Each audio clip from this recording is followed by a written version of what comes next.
Harka fuuni akkam jirtu dhuftoota qubee TV oduu qubeeroo kanaa kan sirriitti himu ani Leensaa Hordofaadha. Komeediyaan Sooraa Abdataa sababa hin beekamneen du'ee argame. Dargaggeessi reefuu lafaa ol dhufaa jiruu fi hojiilee komeedii afaan Oromoo suur-sagalee dhiyeessuun yeroo dhiyaas jaalatamummaa argachaa jiru. Komeediyaan Sooraa Abdataa sababa hin beekamneen lubbuun isaa darbuutu himame. Guyyaa kaleessaa halkan keessaa sa'aatii 5 irratti akka du'eetu dubbatama. Poolisiin magaalaa Finfinnee har'a ganama naannoo inni itti du'e kutaa magaalaa Jamoorraa reeffa isaa fuudhuun gara hospitaala Phaawulos geesse. Reeffi Sooraa hospitaala Phaawulositti qoratamuun gara bakka dhaloota isaa godina Wallagga Lixaa aanaa Jaarsootti geggeeffame. Baankiin Addunyaa fi Itoophiyaa deeggarsa maallaqa doolaara miliyoona 400 waliif mallatteessan. Baankiin Addunyaa fi Itoophiyaan waliigaltee deeggarsa maallaqa doolaara miliyoona 400 waliif mallatteessan. Ministeera maallaqaa Obbo Ahmed Shidee waliigalticha karaa intarneetiin mallatteessuu isaaniitu ibsame. Deeggarsa kana keessaas doolaarri miliyoonni 350 deeggarsaaf kan kenname yoo ta'u, doolaarri miliyoonni 50 immoo bifa liqaatiin kan ergame ta'uu ragaan ministeera maallaqaa irraa argame ni mul'isa.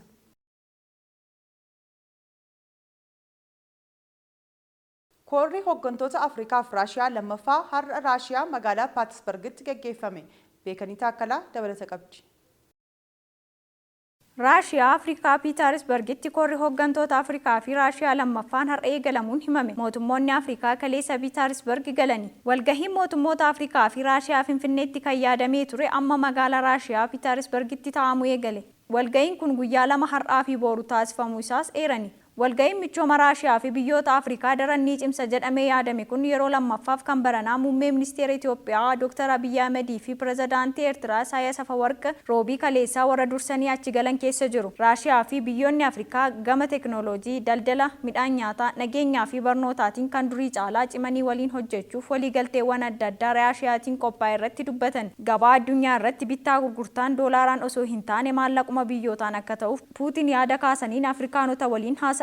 Dubbii waraana Raashiyaa bitamanii Afrikaa keessatti lolan kan Waagner jedhamuun beekamus qaboo biyyootiin Afrikaa pirezidaantii Puutiin wajjin kaasaniin dubbatanidha. Kana malees dubbiin qamadii nyaata Yuukireen Afrikaatti ergitu Raashiyaatiin karaa dooniin cufamuu marii isaanii keessaa tokko ture. Puutiin kaleessa jila ministeera muummee Itoophiyaa Dr. Abiy Ahmed wayita simatan biyyi isaanii qamadii asitti erguu teekinooloojii barnootaa fi kan biroo irratti Itoophiyaa ni gargaarti jedhanii jiru. Ministeerri muummee dhimma buufata galaanaa argachuu irratti Puutiin wajjin haasa'ani. Raashiyaan hooggantoonni Afrikaa akka walgahii kana irratti hin argamneef Ameerikaan dhiibbaa gochaa jirti jechuun himachaa jirti. Raashiyaan dhimmoota waltajjii addunyaa irratti dhiyaatan Ameerikaa fi warra dhihaa mo'achuuf deeggarsa Afrikaanotaa argachuun yeroo ammaa kanatti akka ishii barbaachisaa jedhan. Chaayinaa fi Ameerikaanis mootummoota Afrikaa kana moggaafachuuf akkuma durii waan hedduu taasisaa jiru jechuun himan. Pirezidaantiin Raashiyaa Vilaadimiir Puutiin hariiroo diinagdee, daldalaa fi namooma Raashiyaa fi Afrikaa caalmaatti cimsuuf waadaa galan. Daldalli Raashiyaa fi Afrikaa doolaara biliyoona 18 ga'u pirezidaantii Raashiyaa Vilaadimiir Puutiin yaa'icha irratti ibsan. Bara faranjootaa bara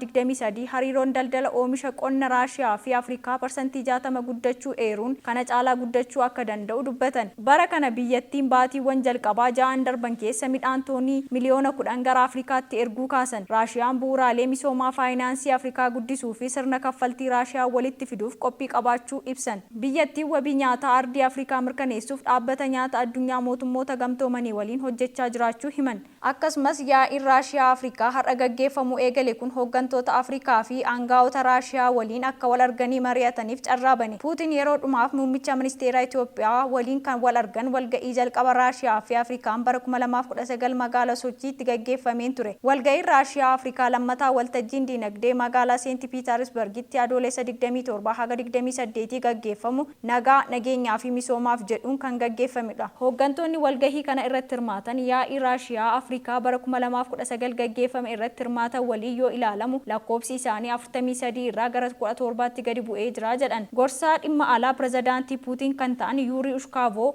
akka jedhanitti hooggantoonni biyyoota 17 qofti walgahii kana irratti kan hirmaatanidha jedhan. Itti dabaluun yeroo ammaa barattoonni Afrikaa 35,000 caalan yuunivarsiitiiwwan Raashiyaa keessatti barachaa jiraachuu ibsuun gara fuulduraattis fudhachuuf yaada akka qaban ibsanii jiru. Naannoo Amaaraatti xaa'oon kuntaala 4,638 ol seeraan ala daddabarfamaa ture to'atamuutu ibsame. Bulchiinsa mootummaa naannoo Amaaraatti xaa'oon kuntaalli 4,638 ol seeraan ala daddabarfamaa ture to'atamuu isaa biiroo qonnaa naannichaatu hime. Daddabarsa seeraan alaa kana keessatti hooggantoota gandaa, ogeessota qonnaa, daldaltootaa fi qaamolee biroo kan hirmaatan yoo ta'u, namoonni yakka kana keessatti hirmaatan to'annoo jala oolfamuutu ibsame.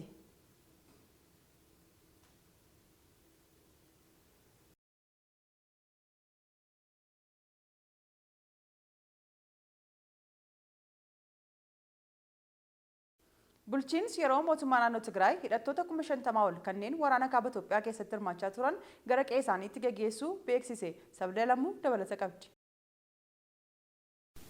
Bulchiinsi yeroo mootummaa naannoo Tigraay hidhattoota 50,000 ol kanneen waraana kaaba Itoophiyaa keessatti hirmaachaa turan gara qe'ee isaaniitti gaggeessuu beeksise. Bulchaan itti aanaa bulchiinsa yeroo Tigraay kan ta'an Jeneraal Taaddasee Warradee sirna humnoota 50,000 ol ta'an yeroo jalqabaaf kabajaan gaggeessuun taasifameera jechuun roobii kaleessaa himan. Tarkaanfiin kun akkaataadhuma waliigaltee naannoo mootummaa fi abbootii gidduutti raawwateen kan taasifamedha. Haa ta'u malee Koreen Gamtaa Afrikaa hojiirra oolmaa waliigaltee kana akka hordofu hundaa'ee waan jedheen qabu. Waggaa lamaaf humnoota Tigraay hoogganuun mootummaa federaalaa waraanaa kan turan Jeneraal Taaddaseen humnoota Tigraay gootota aarsaa kaffalan jechuun jajan. Humnoota kana deebisanii ijaaruu fi hawaasatti makuun ga'ee mootummaa federaalaa ta'uu akka qabuu fi kanarratti harkifannaa mul'atu ibsuun komatan. Dhimma kana irratti Komishinii Sadarkaa Federaalaatti hundaa'ee waan jedheen qabu. Ji'oota dura waliigalteen Piriitooriyaa mootummaa federaalaa Itoophiyaa fi humnoota Tigraay gidduutti raawwatame humnoonni Tigraay fi humnoonni Tigraay keessa jiran kan ergaa takkaa meeshaa akka lafa kaa'an ibsan. Komishinii Federaalaa hidhattoota gaggeeffamaniif maallaqa isaan ittiin jireenya isaanii dhaabbatan akka kennu waliigalamee ture jedhan Jeneraalli kun.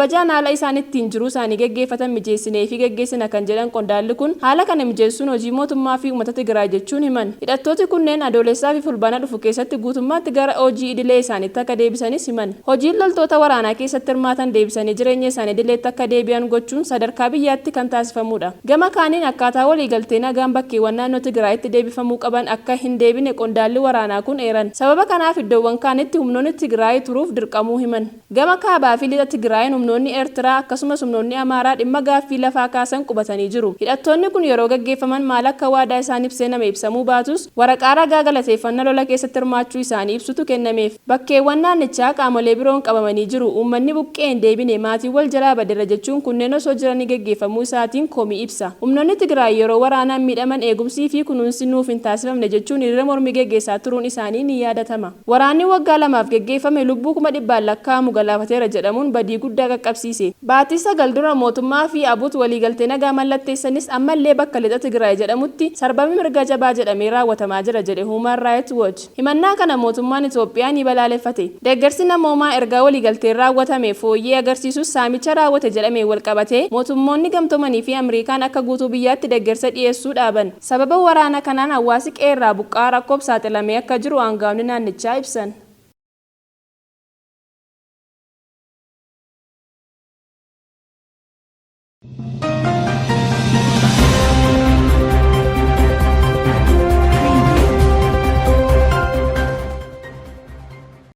Kan daawwachaa jirtan oduu qubeeti. Amma immoo oduu biyya alaa isinitti hima. Niijar biyya Afrikaa dhiyaatti argamtutti humnoonni waraana biyyattii fonqolcha mootummaa raawwatan Addisuu Muluu akka ta'anitti qindeesseera.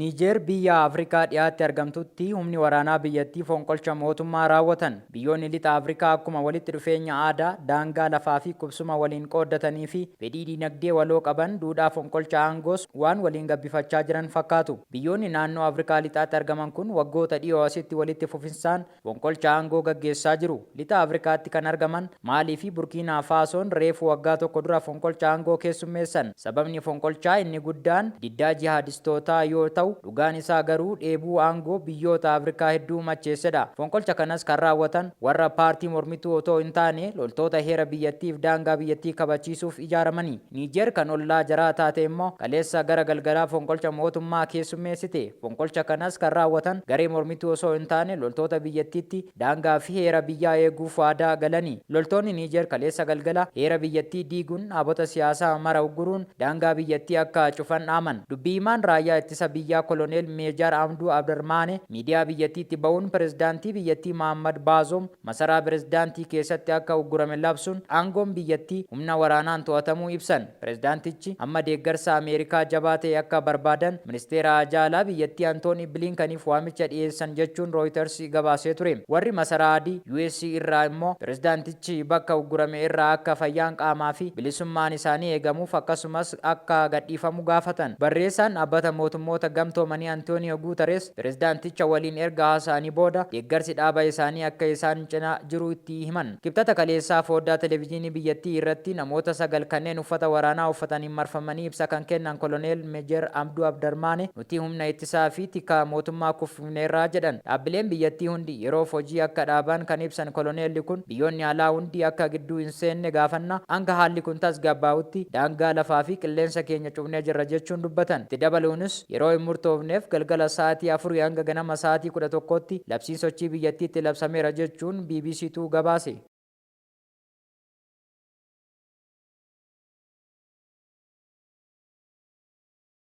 Oduu ispoortiitiin taphataan kubbaa miilaa Mbaappeen kilaba Saawud Arabiyaa Al Hilaal waliin mari'achuu akka hin barbaanne hime. Taphataan sarara fuulduraa biyya Faransaay Kylian Mbaappeen gaaffii jijjiirraa gara kilaba Saawud Arabiyaa Al Hilaalitti isaaf taasifame kuffise. Jiilli kilaba Saawud Arabiyaa Al Hilaal dhimmichaaf hanga magaalaa Paaris imalus taphataan sarara fuulduraa Kylian Mbaappeen isaan waliin haasa'uu akka dideetu himame. Taphataan ganni 24 kun kilaba biyya Faransaay PSG waliin shaakala bara dorgommii dhufu taasisuuf Jaappaan kan jiru yoo ta'u yeroo 4 Champions League Asia kan injifate Al Hilaal irraa kontraata bu'aa guddaa argamsiisu waliin mari'achuu diduu isaa malee kontraaticha fudhachuu diduu isaa hanga ammaatti ifatti yaada kenne hin qabu. Kan daawwachaa turtan oduu qubeeti. Oduu waliin kan ture ani Leensaa Hordofaadha. Qophiileen TV qubee kanneen biroon itti fufu. Isaan waliin turtii gaarii gama kootiin nagaatti.